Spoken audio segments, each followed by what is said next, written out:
All right. Hello, hello. We'll do a quick mic check and screen test. Y'all can see me, y'all can hear me, I hope.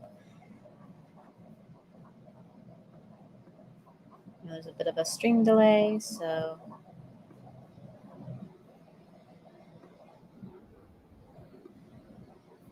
also trying to make sure everything's set up. All right. Looks like I'm getting generalized yeses, so I'm guessing that means everything's good.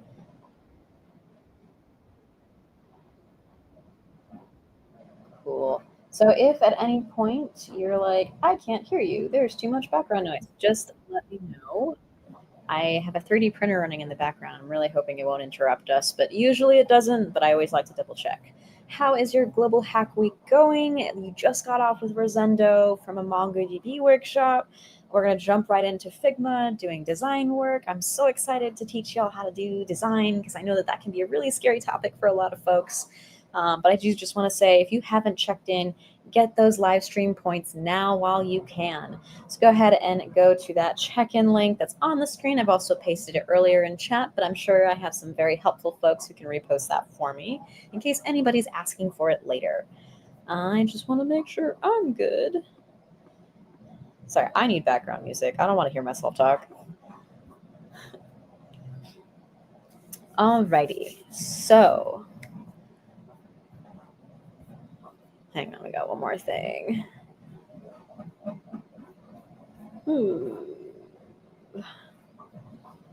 Cool. I think we are just about good to go. I think we've got everyone who's going to join us. You've survived the ad break, depending on what platform you're on. Let's go ahead and get started. So, welcome to Figma to Code. You're learning design with dev mode. And we'll be covering a lot of different things in this workshop to make sure that you are good to go. I will be trying to check chat as much as I can. I am working off one screen today, so don't freak out that I'm not seeing things. I will be checking periodically. I'll try to build that habit in. The one screen life is a little bit difficult right now, just because everything works on my laptop. So got to make sure it reliably works for y'all. I'm going to go ahead and drop that check-in link because at this point you should have checked in. If not, friends in chat can go ahead and post that for us. Love to see it. Okay. So like I said, there is lots to cover today. In 1 hour, we're going to get access to Figma Dev Mode. We're going to cover the fundamentals. We're going to learn and work with Dev Mode by building a quick project to see where we can use it, how we can use it, etc. And I will say that there are many different people in the MLH program who give this workshop. So every time you get this workshop, you're going to get something different. You'll get their perspective, you'll get their experiences, and to give you clarity, my name is Cecilia. I am also an MLH coach. I have a lot of different backgrounds, and one of those backgrounds is in print-based graphic design. So the way that I approach things is different than web developers or UI UX who are doing things digitally, even though we do digital design, but for paper. Make it make sense. The point is, there's a lot of different ways to approach design, and this is just one of many ways. There is no perfect way, because the best part about design is once you learn the rules, you can break them on purpose. Depending on who you're talking to, that may change. But Figma itself, their goal is to make design accessible for all. So if you've heard of Figma, it may have been a past Global Hack Week, it may have been your friends. Our goal today is just give you a quick exposure, get you comfortable with some key commands or like working with the context menu and seeing what you can do because the sky really is the limit. So as far as Figma, there are many different platforms within Figma that you can use, such as Figma Design. And that is one of the ones that we'll be actually using today. Figma Design is where you can lay out product designs, web designs, mobile designs, etc. It is the most helpful when designing websites, mobile apps, or other products. And the other one is FigJam. We won't be using this today, but if you like your flowcharts, if you think that Draw.io is not enough, FigJam is something worth checking out. It's great for brainstorming. It's collaborative, which really helps. I know that some things are a little bit clunky, but I would say FigJam is a lot less clunky. Then we've got Figma Slides, which is actually how I'm giving this presentation to you. As you can see, there's lots of interactive graphics. There's like just nice design. There are plenty of templates, etc. out there. And so Figma Slides is another thing that is available to you. You're getting a live experience with Figma Slides right now. But you can do all sorts of embedding of like widgets and getting feedback and prototypes and other ways to present your designs, which when you are working in a design capacity is important. You want people to know what you're working on, what it looks like, how to interact with it, basically walking people through what could be your website, your mobile app, etc. And finally, we have Figma Dev Mode, which is the reason you're probably here. It's not your normal developer copilot. As you make designs, you're probably thinking, well, how am I going to write the CSS for this? Or how am I going to write the Swift UI for this? Maybe that's not your strong suit and that's not something you're ready to learn yet. Whatever the reason may be, Figma helps bridge that gap. You can switch things to dev mode after you've designed things, and you can get code generated for you in HTML, CSS, etc. You can switch between iOS and Android and other frameworks that you've installed. So if you're like, I can put things on a page, I can make square, I can color it in, but actually doing that in code is a lot harder and more intimidating. Figma seeks to bridge that gap. The dev mode really does do that. So it's a great way to get familiar with what you might be seeing and then grow your skills from there, because now you have something that you're like, oh, this is the end product as code. Okay, let's work between these things and figure out what we can do in terms of getting there, in terms of making it maybe responsive or dynamic. And some of these words may not make sense to you, and that's okay. Usually when I do these kinds of streams, my goal is to expose you to language such that you're like, okay, but what does that word really mean? And so the hope is that you'll go and Google or ChatGPT or whatever your preferred way of learning things is that you'll go and seek it out what that definition is. But you'll see it in context as a way to kind of be like, well, I think it's like this, and then eventually bring that knowledge together between what you've researched on your own and what I may have mentioned. I will spend some time maybe answering some questions depending on if I'm able to, or I'll show you how I'll go and find an answer for that question if I don't have an answer, because I don't know everything. But anyway, like I said, today we'll be using Figma Design and Dev Mode to get through our sample project. That way you can do some challenges with it, because there are a few Figma challenges. And as for why you should learn it, it's becoming an industry standard. If you do have experience with design like myself, you might be coming from a different platform. There are many, many different design platforms out there. And if you're familiar with key bindings and shortcuts and everything, there is a likely chance it will actually be easy for you to switch over. A long time ago when I used to do tech streams, I've been a little bit too busy to do them. I have purposely been like, I'm going to learn Figma on stream, 20 minutes, let's go. Because I have a background in other tools and products, with the intent of being like, all right, if I know some of these shortcuts and some of these tools, maybe I can shortcut my knowledge. So just because you're learning Figma today, whether the company that you end up with uses it or not, you have a really valuable opportunity of learning transferable skills. So basically, learn Figma. It's a really good opportunity to learn more than just the industry standard, whether it's being used actively or they are using a different tool. So continuing on, there's a lot of places to get started. We won't be touching this today, but I do want to give you that exposure, which is that you can use any of Figma's preloaded design kits, such as iOS and iPadOS, or Material 3 Design, or Simple Design System. These are all different libraries that you can use to get started instead of having to recreate an existing UI interface that you're comfortable with. Wow, that was redundant, a UI that you're familiar with, or you're just like, oh, I really want to use Android Design or Google Design, Google Material, but I have to go and make it myself. And you don't have to. That is the beauty of Figma. These libraries and templates are available for you, so you can just jump right in and get started. You know where things relatively go, but maybe you're like, well, I don't really know how to make a drop-down menu that's really, Material-esque or Apple OS or something, and they just have it for you. And it's much easier for you to put your vision in place, because you're not spending so much time on the critical details of making sure that it matches the design expectations of that, with a template being like that. So again, like I said, our goal today is give you a skill for the future, making sure that you are exposed to tools that people are already using. And if it's not something that somebody is using, it is still a transferable and marketable skill. Okay. As for where you can use Figma, I know a lot of you are joining from all sorts of platforms. I've seen it across the years as I've been a Global Hack Week streamer. Folks are joining from their phones, from their laptops, from their desktops, from iPads and other tablets. Point is, there's a lot of different places. And while I personally have not used Figma in more than just a laptop or desktop capacity, there are other people who have used it on iOS or have used it with VS Code. If you have opinions about that, let me know in chat. So that way I can make mention of that in future streams. But otherwise, experiment, see where your preferred way to design is. And like I said, there's plenty of places you can use it. You can use it in the web browser. You can use it on desktop and mobile. You can use it as a VS Code extension. Again, I've really only used it as a desktop app. I think maybe once upon a time ago, I've used it as a web browser. I cannot remember. But as far as those experiences go, I don't remember anything bad. So that means it was probably a pretty good experience. But what you're actually here for is probably going to be getting access to dev mode. So let's get you access so that way you can follow along with me. Or if it takes a bit of time, you can always come back to the stream, watch it over again, or just follow along. I'll give you as many tips and tricks as I can remember to fill up the time. I know we are already 15 minutes in, but there's been a lot of content already. So I'm going to take a couple minutes and I'm going to say, go ahead and go to mlh.link/Figma. And so right now, Figma Dev Mode is only available for education plans and professional plans. And I'm pretty sure I have access, but hopefully we won't run into issues. There was some bugs this morning for a number of reasons. Yeah, so we're already getting a few questions. So if you are not a student, then how do you get access for free? Unfortunately, there isn't really an option to get it for free. Education plans are generally going to be free. If you're a student, you'll have to verify yourself because you need to verify you're a student to get access to these things. A lot of people try to take advantage of that.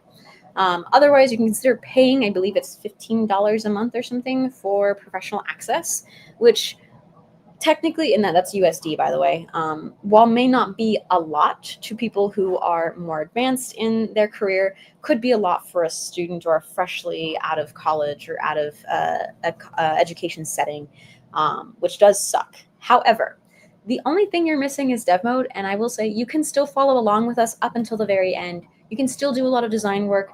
There's just not dev mode access, which just gives you those code gens. But I still think it's worth learning, CSS, etc. And I guess given where agents are these days, there's a likely chance they may be able to generate some of that CSS for you. So there's a few alternatives. Not ideal, I know. I'm sorry, it's not the best answer, but unfortunately, even I'm running out of student access things. My accesses are slowly dissolving, and I'm like, oh, I have to pay soon. Oh no. So I do get it. I really do.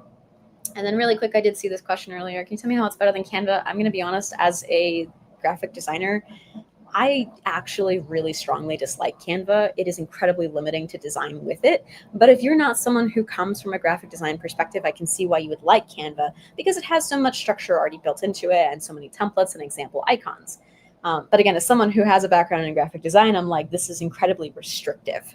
I am unable to be the full extent of creativity because I don't have a fully blank canvas to work with. And also, like, I have to pay for access for a bunch of stuff, which I'm like, no. So everyone's mileage may vary. Everyone has different preferences. The point is, my goal is to get you learning things that you can transfer to your preferred platform. Again, Figma is a great resource. It was really quick to get started. It is fairly free. Again, minus like dev mode and a couple other things, but not things that severely impact your ability to do design work. So, all right. So just a reminder again, go ahead and sign up for those plans. If you are a student and you are eligible, mlh.link/Figma. I'm going to keep it here for another couple seconds or so before we get into actually working with Figma. If you already have dev mode or you want to get started really quickly, go ahead and either open Figma in the web browser or go ahead and download that desktop app. It will make you log in and validate your login through web. But I want to make sure that folks are good to go to follow along with me. Because again, my goal is to teach you design. And if you happen to have access to dev mode, we'll show you some secrets with that, but no worries. Cool. So if you have to jump out at any point, I totally get it. I love that you're prioritizing yourself. I'm so glad to see that. But you will be able to watch this on YouTube afterward. Almost all of our workshops, all of our streams are going to be recorded straight to YouTube. You'll be able to go to the Major League Hacking profile on YouTube, pull up any of the recent streams and go ahead and watch those. And that's the case every Global Hack Week. So thanks so much for joining. I really appreciate it.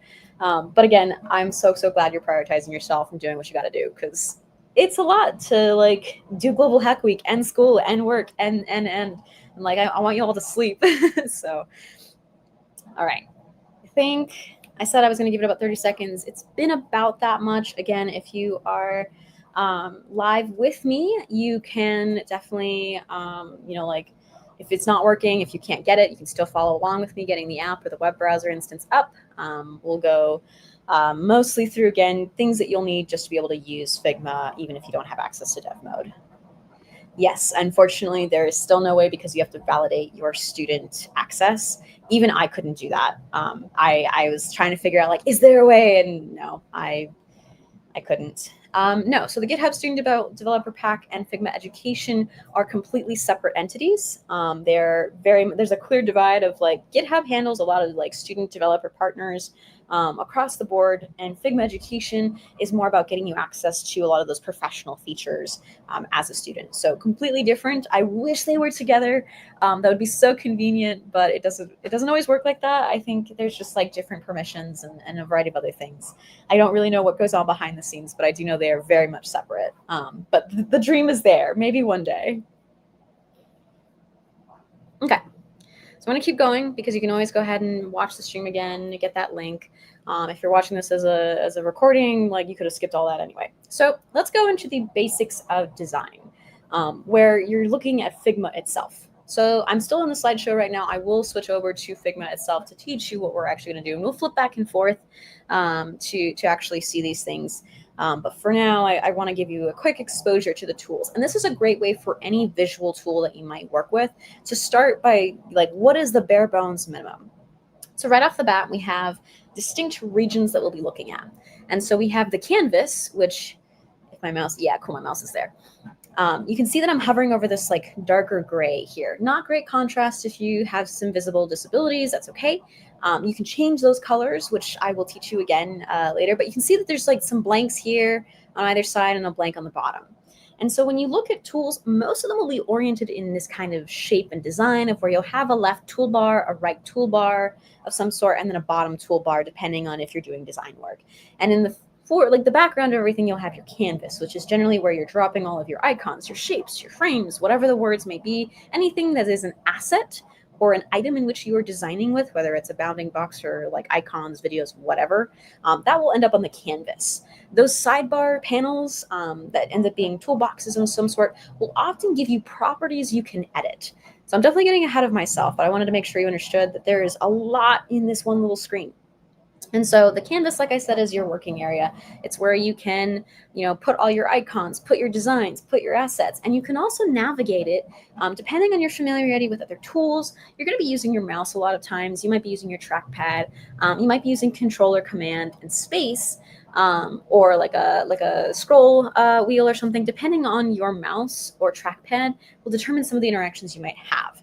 So just getting familiar with these actions and playing around with it is a transferable skill as you work with maybe other design platforms, because that tends to be a universal UI UX experience as far as like, oh, zooming in, of course you're going to do the same zoom in feature that you do on your computer, or zooming out, or control plus or minus or something like that, or command. Depending on your OS will determine how you tend to interact with things.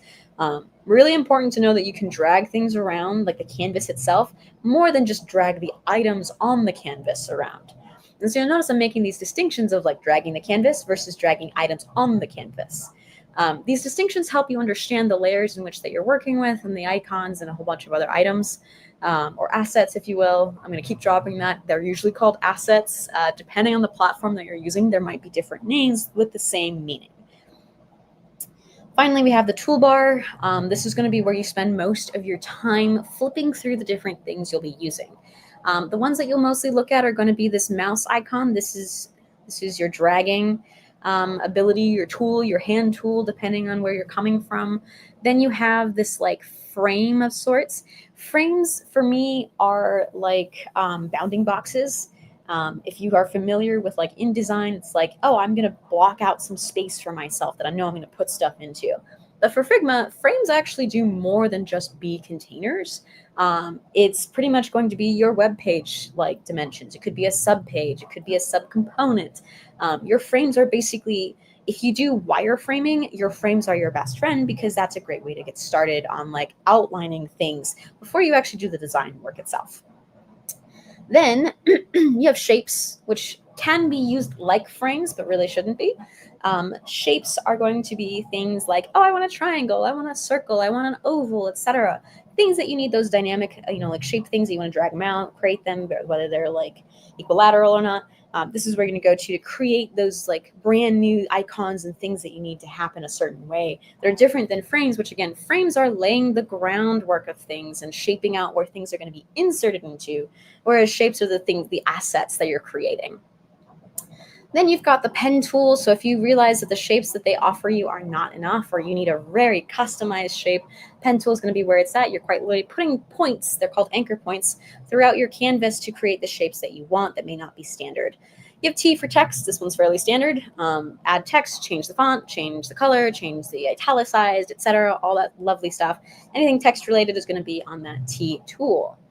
Then, because Figma is collaborative, you're going to be using the comment button or the little bubble. So if you have annotations, if you're doing reviews, design reviews are critical when you're doing design work to make sure that people are thinking about, like, oh, is it accessible design? Is it something that our users are going to like? Does this make sense for how they're going to interact with it? Blah, blah, blah.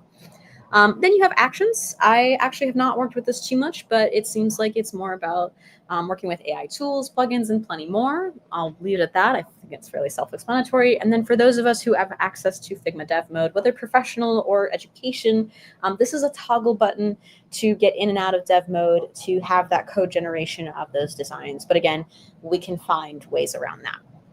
Okay. So then we have the left sidebar, which remember I said originally, the left sidebar is going to be things like properties. The left and the right are going to be properties, but the level at which they operate are different. It's best to think about things hierarchically or to think about things in terms of scope. And scope might be a word you've not heard of in your classes yet, but will be coming up soon. Scope is like, oh, I'm looking at it within like, a 1-time zoom, or I'm looking at things at a 2-time zoom, or I'm looking at things at like a 0.5 zoom. And so the scope is how small or big the details are that you're looking at. And there's other meanings, but this is the way I'm explaining it to you for today. So the left side is going to be your largest scope. It's going to ask things like file names and layers and pages. And depending on your platform, these names might change, but they're at the scale of the entire project or file. And so these properties are important because, hey, you might be editing the wrong layer. If you ever watch like speed drawing, people are like, oh, I colored on the wrong layer, and you see that they're like, their arm color is like is on the same panel or layer as like the shirt color, which like that's a big no-no. And so layers are one way of looking at things like, oh, I'm working at different layers. If I were to turn my design flat, I could see all the different things that went into it. So kind of like those like exploded models of technology, when you see all the different pieces and components and layers that they have to build this whole big device that when you shrink it down, it's like, oh, it's, like this, it's like a phone or something, right?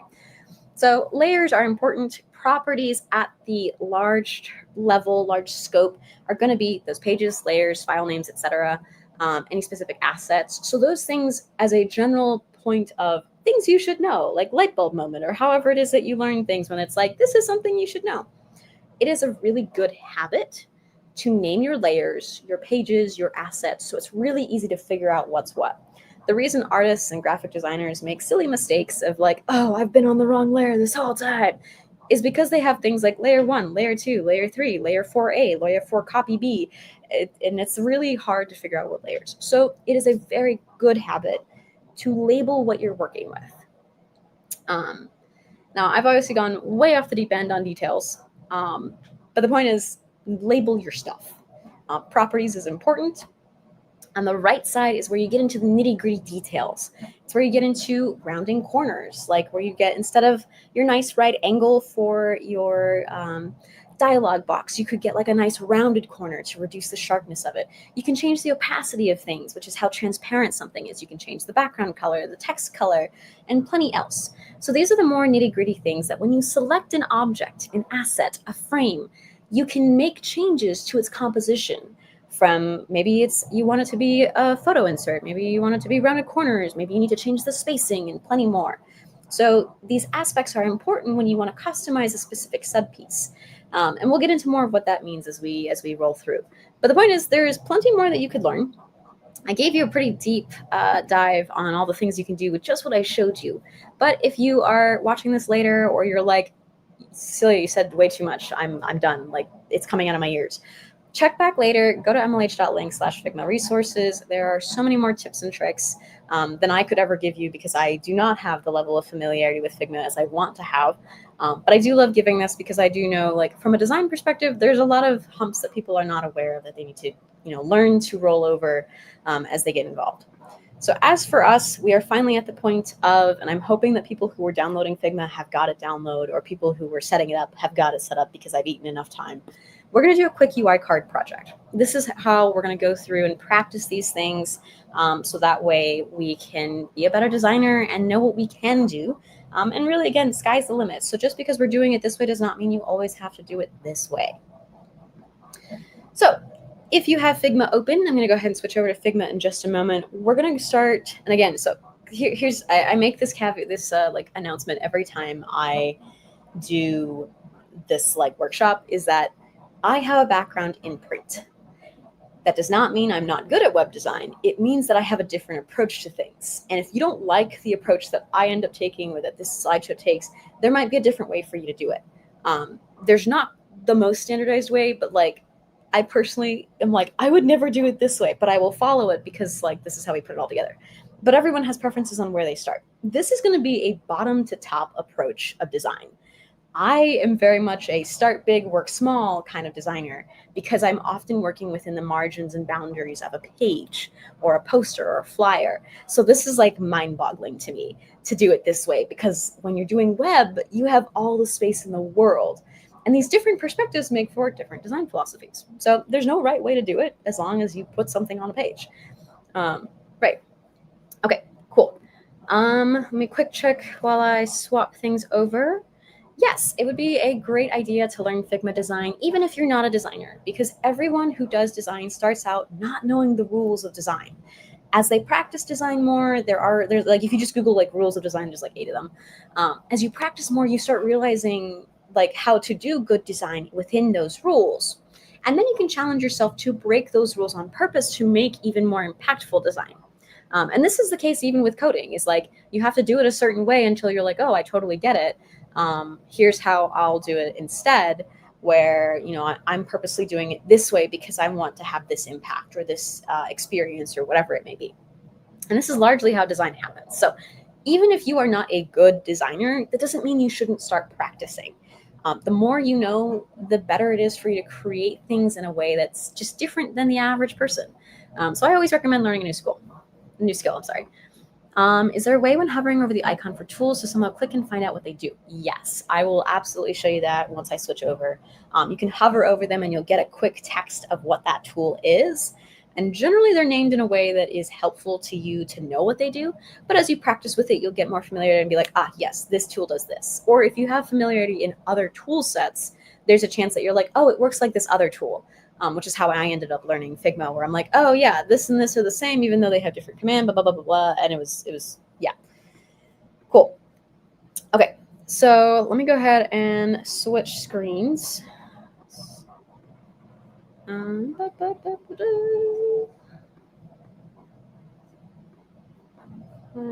this one, we're gonna switch to that.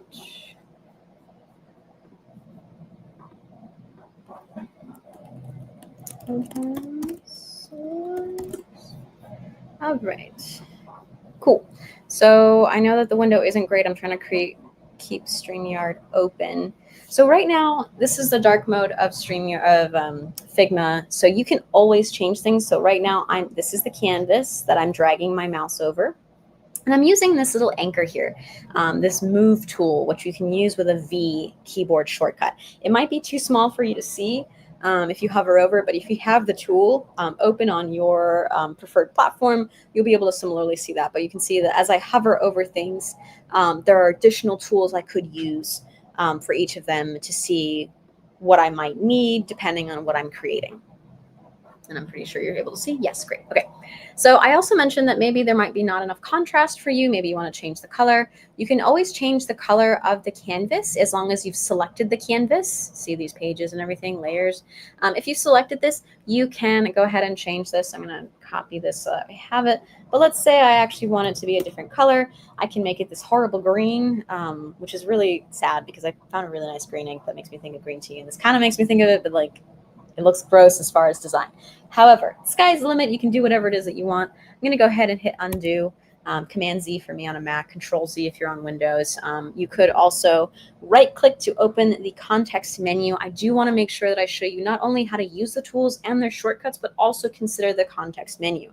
Depending on where you're working, how you're working, what your current tech setup is like, you need to have multiple ways to interact with things because things break or don't work properly. Like for whatever reason, my command key is not cooperating today. I truly don't understand what's going on.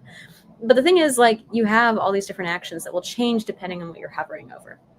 So again, we are doing some things, which is, here's the UI card. I'm going to go ahead and just Oh, I can't zoom in. Boo. All right, so we're gonna go create a text box to say my hackathon project. I'm gonna go ahead to this T. I'm gonna go ahead and click. So you notice I clicked the T text box there, and then I just clicked on the canvas. And right off the bat, it's giving me all sorts of different properties here that we're not gonna fiddle with just yet. I'm gonna go ahead and type in my first hackathon. Again, it's very small. You may not be able to see it. So I hit Command A so I can select everything. I'm gonna go to typography, and I'm like, you know what? I actually want it to be 16 points. Which makes it just a little bigger. If it's still not good enough for you, you can zoom in with a Command plus or any of those keyboard shortcuts I showed you. So that's a way to interact with it from the mouse side. Let's say I wanted to use keyboard shortcuts only. I would hit T, and you can see that it's changing on the bottom, this toolbar, depending on what I'm, typing in the keyboard shortcuts is pulling up different things that I can do. So I could also, again, type T and then do the same thing as I did here to keep going. So again, I've only done a little bit. Let's say I want to go back to the move tool. I want to select this because I want to go change any of the features. We can do all sorts of things. We can change the alignment as you would in like Word or Google, where we change it left, center, right. We can also change where it's orienting its center from. This might be from aligning at the top or in the middle or on the bottom. And depending on how many things you select, that can change.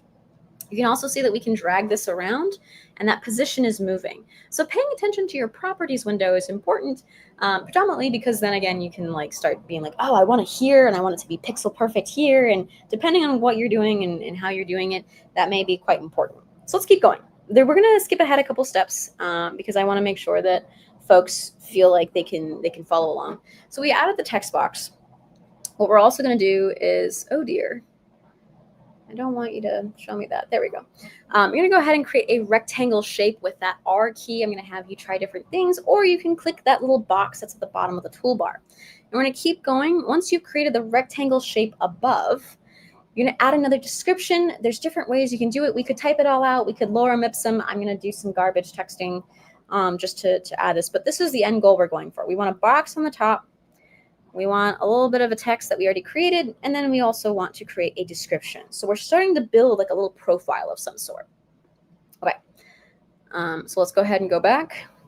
And now let's go do that. So I said, first, we need to create a rectangle. Let's go make sure that it is on the rectangle. Great, we don't need any of these other shapes, but maybe that's something we want in the future. I'm gonna go ahead and click and drag to create my rectangle. So as you can see, for me, it showed up with 100% opacity, which means it's not see-through.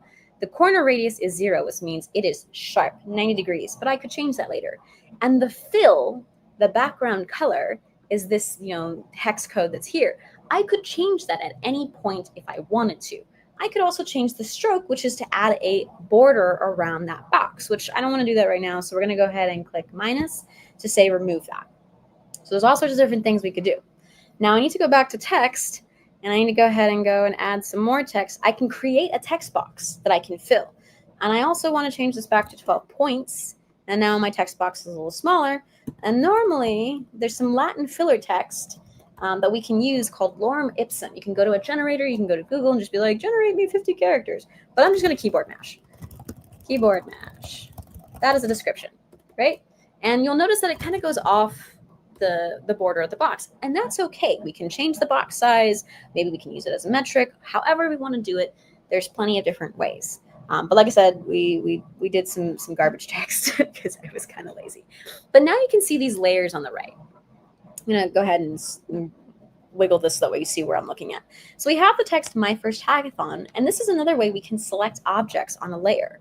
So we have things like My First Hackathon, the rectangle we created, and the text description that we're going to be using later.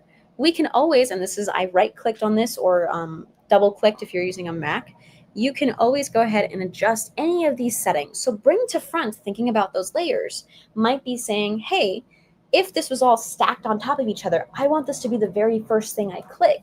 And you might have run into this when you're creating a slideshow or something, where like you might be like, I wanted to select the thing on the bottom and I can't select it, so you have to move it around. You can also group things together. Maybe I want this to always be together. And now that you see I've selected it, you can see on the left I have the selections, and I can right click and say group selection, which means they should always move together. They should always be edited together, etc. Plenty of other things. I'm getting ahead of myself again, but the point is we have lots to go through. Okay, so we've created a text box. We are going to add an image. I actually don't have an image prepped right now. but you are welcome to use whatever image you'd like. So you would go here, click on that rectangle, and you're going to go ahead and change the fill, which if it's going to let me, yeah. So if you go to this fill, you click the little color block. I could change the color however I wanted, right? But what if I wanted to change it using any of these options here beneath custom but above the box? Right now, it's got the solid button selected. What I want to do is move over until I find the picture insert. So we've got gradient hovering right now, pattern, and now we have image. And the last one is going to be having a video or GIF. So I'm going to go ahead and find an image, and it says upload from computer. Now you can see that it's changed where it's like, oh, I'm expecting an image. There's like the boxes as if it was transparent. We can also make adjustments to that image. But I'm going to go see if maybe I can go and find an image somewhere. Let me see what it is. I'm trying to see a good image that's not going to be like... All right, you know what? We're going to... Let's see. Just want a good image that's not going to be... Oh, I just want a good image. I didn't plan for this.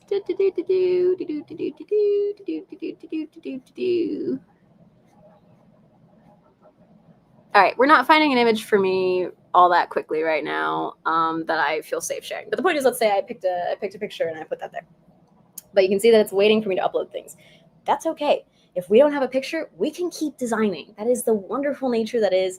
We're making templates or like placeholders for when we have the right picture, right? Like I could go Google and just be like, oh, go, find a stock photo and slap that in there. I could absolutely do that, but I don't want to do that right now. All right, continuing on. So let's say you insert your photo. Now we're going to go ahead and create a frame. And so there's some key bindings here where if you're on Mac, it would be Option Command G or Control Alt G. For me, mentally, what's going on here is we're grouping it actually, which is like weird to me. Oh, wait, sorry. If you have Google Drive Desktop installed, that won't work. So I have to go and frame the selection through the context menu because Option Command G opens up Google Drive for desktop. So you can change the keyboard command as you like, but the point is we're going to frame the selection. And now we've put this in the frame here on the left. So I had to do it with a right click or a double click, depending on the OS that you're using, and to do that for me. Personally, I would group things before I frame them because they're two different concepts.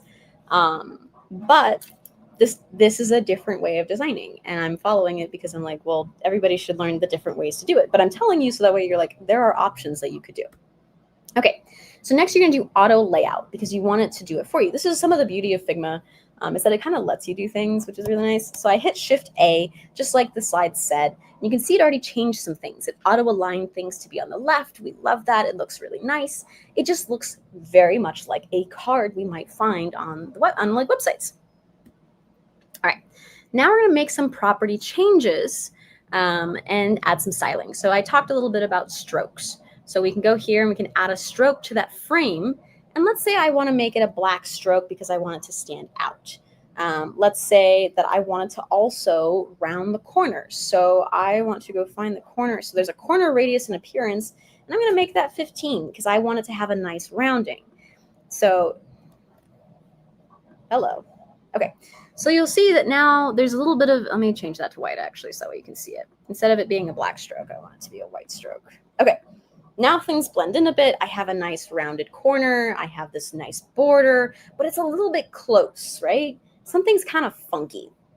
Like it's all just too close to the edges. I want to change the alignment. So I can change the alignment of things by going here, and I can, change the frame's alignment. And so this is where it's important to think about, what are you selecting? The frame will align itself within other things. So I didn't quite do that right. But what if I want my title to change in its alignment or other aspects, right? Let's see if I can get it to cooperate. No, it has to be frame. All right. There's a way to do this, and I'm blanking because we're running out of time. But the point is we can add all sorts of things. The other thing I want to do is padding. Let's go ahead and switch that. I think, let's see if I change. So this is another thing with design is you should always play with settings. So like I'm looking at gap and I'm like, what if I change that to 10? You can see that it shifts and it's hovering and giving me, some red lines of where the gap is. And here's padding where maybe I want that to also be 10. And so now it's fixing some of those corner issues I was having where I'm like, yo, it's way too close to the line. Like that's just, it's not readable. But you'll see now I need to extend my frame because the text is falling out of it. And that's an easy fix. Like all I did was drag it when that little icon like changed to be a drag window. So we're off to a good start so far. Let's keep going. Where now we want to create a larger frame. So if you remember, I could not use Option Command G, or what was the one for Windows? I forget it. Where is it? The one for Windows is going to be Control Alt G. I wasn't able to use it because of the Google Drive key command being overwriting that command. So I have to use the context menu by right-clicking. But the other way to do it is you can always create a frame. So we're just going to do that by typing F instead. So let's do F. And we're going to drag a larger frame on top of it. And so now it's automatically selected everything, but it's also made it impossible for me to see anything. So let's go ahead and change this to be like, I want it to be a really bright red, so that way I can see what's going on. And next I'm going to go ahead and do auto layout again. So Shift A, click, just so that way everything kind of auto sizes as we need it to. So you can see that it automatically resized my frame. We're going to do a little bit more because a UI card should have multiple cards.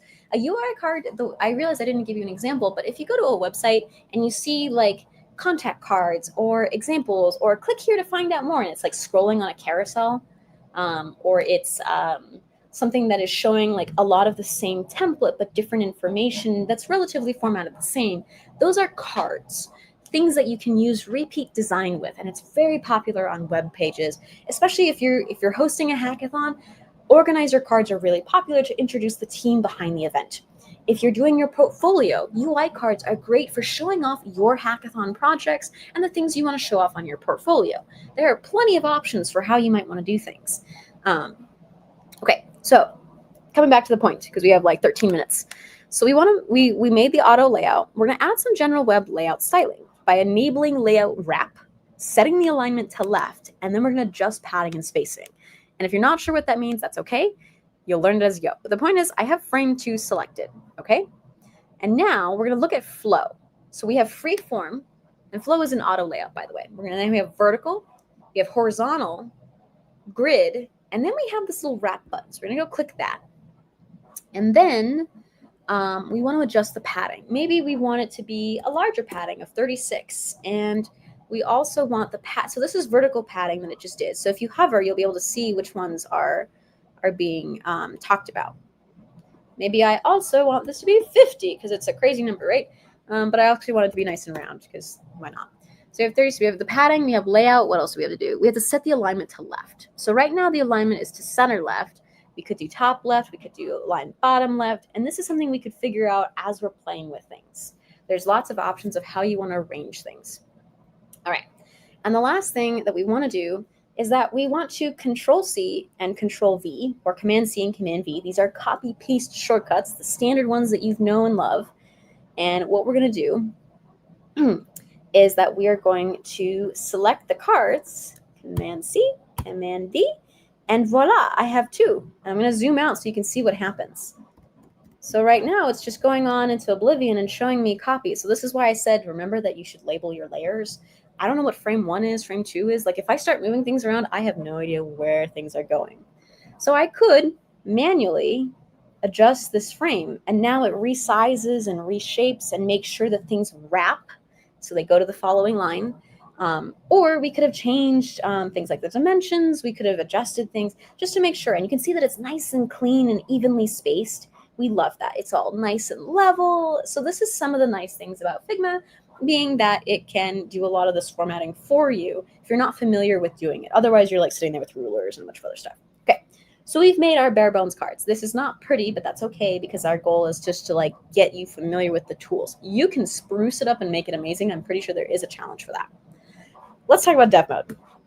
So we made the UI card, right? We have something that we want to put on a website or at least showcase it. And the next thing that we want to do is enable dev mode. So it's that little toggle button on the far right, or you can hit Shift D if you have access to either the education version of Figma or the professional version. So I still have dev mode. So we're going to go ahead and click that. And so right now it's turned it back on. It's saying it's ready for development. And so I've selected the frame, and it's giving me things that I would see on an HTML or website preview when I open the inspector window of what's the border and the padding. Remember how I said the padding is going to be 36 points? We also have the dimensions inside that we could change at any time. So let's say I want to look at the code. So right now we have the list. This is all fixed. So if you're familiar with web design, you know that fixed means you're not changing the size. We could resize the window and the items will not change. You can also change it to be that you want it in pixels or points or other unit settings, depending on how you end up working in your dimensions, etc. You can see that we've got the colors as hex, which is awesome. And we've got all sorts of like images, right? Like it's expecting a picture, but we never got around to, I never had a picture ready, right? If I go to code, I can change it from Swift UI to iOS to CSS. So right now we can see all the things we would need to make this frame as CSS. Awesome. So these might be things I might not be aware of. So if I was, brand new following along with this, what I would do is I would go and Google or ChatGPT or Gemini or whoever you use and just be like, what is display flex? What is width and height in CSS? And what is padding? And what is this like layer properties border box? Like, what does it all mean? And start to understand those pieces. So that way you can go ahead and develop with it where you're like, oh, if I make these changes in the code, I know what I'm changing. Like I knew what I was changing in making this presentation and doing this example with you, but you may not. And so again, I want you to treat this workshop as you've learned some of the terminology. Go figure out what that terminology means outside of context that I've given you. So that way you can challenge yourself and really broaden your understanding. And so remember I said things about wrap. And I said things about alignment and where things should be aligned and padding and blah, blah, blah. Point is lots of things, right? Okay. So continuing on, we are in dev mode. It's showing us CSS. We talked a little bit about properties. We were looking at how we could do things in Swift UI or other things. Let's go pull up HTML. Let's see if it will do that. So let's go ahead and say I want to have HTML. So it's in these plugins. I have it already installed. I think it might be actually installed when you have a default Figma installation, but you could look into things. But now we have a completely different setup, right? Like it's showing us all this code, all this HTML. I'm going to go ahead and zoom in a bit if I can, or at least show you like, hey, we've got a div. Maybe I've never done HTML. Maybe I have no idea what a div is, right? And so we're going to go ahead and select everything if it will let me. Yeah, so here's a little clipboard button. So I'm going to teach you a quick little trick that you can do on Visual Studio Code. Let me just open a new one and make sure the window is sharing.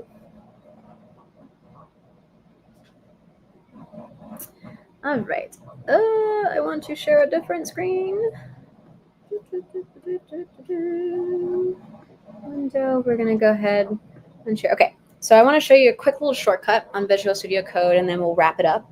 I made a new file just on an existing thing I'm going to demo for you all tomorrow because it didn't work today. I'm going to change the language mode to be HTML on this file specifically. And now I'm going to do, I think it's, oops, I just had it. Come on, cooperate. It's something like this.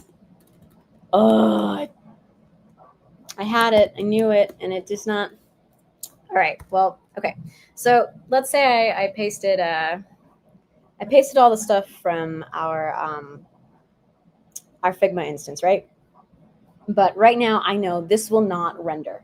This will not show up. This will not be something that you can see in HTML because we don't have the existing like surrounding body that we need. And I'm going to go Google that again because I'm like, I just had it. I knew it. And it. All right. So there's a couple ways. Yeah. So we can type in HTML5 and it's called an Emmet abbreviation, and we can hit enter and it'll give us everything. So now we can do this and paste our divs in there. I'm going to go ahead and hit save, test.html, and I'm going to copy path because oh, come on. I don't know why this is just freaking out. But let me go ahead and change my screen again so that way you all can see this. I didn't show you. I did a derp. My bad. Okay, so what I did was I pasted all of the code from Figma in here, right? All the coded Figma is there. But the way that I created this was that I typed in HTML5. It will autofill for us. Love it. Or we could do, there's another one. We're still only showing, no, I did change it. Did it not go ahead and, it is now. Okay, it is now. I caught it in time. But yeah, so I had to change the code here and just said, because originally it opens as a text, and I did that. HTML5. And now it creates all the lovely stuff that we need. We have a weird duplicate of HTML. Stop that. Stop that. Just let me, thank you. Okay, let's go ahead and zoom out a bit. I'm going to go copy the stuff that we copied from Figma again so you can see it this time. In the body tag, I'm just hitting paste, hitting save, and then now I'm going to properly share my screen. I wish that, oh, is YouTube not working? Let's go check YouTube really quick. Maybe that's what's going on. Let's go see. Nope, that is working. All right, we're changing screens again. Share screen, window, share, and then I need to add the stage. Okay, so what I did was then I copied the path from that file, and I like that code that I pasted, all that stuff. That is what's rendering here. So you can see it's very different. The text font is not the same. The size is kind of the same, but not. The wrapping is weird. It's not making sense, right, from what we did. But now you can see that as I'm resizing it, the wrapping is doing its job of changing the card like dimensions of it. Maybe it's 3 by this or 2 by this or whatever. So that's a way that you can very quickly see the code version of what you've designed on Figma.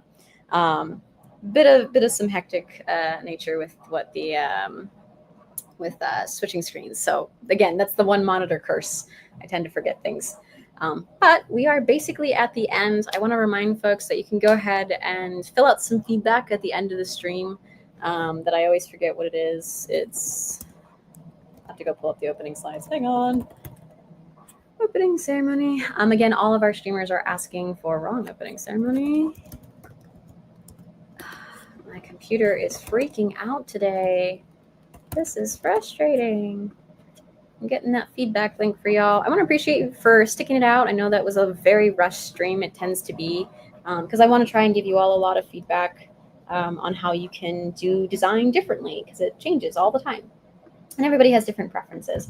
But I also hope that you'll give me some feedback for how I ran the stream or things that you wish you could have seen, maybe that you want it to be a longer stream, whatever that may be, whether it's good, bad, in between, or just like, yeah, I couldn't make it because, bad timing, whatever.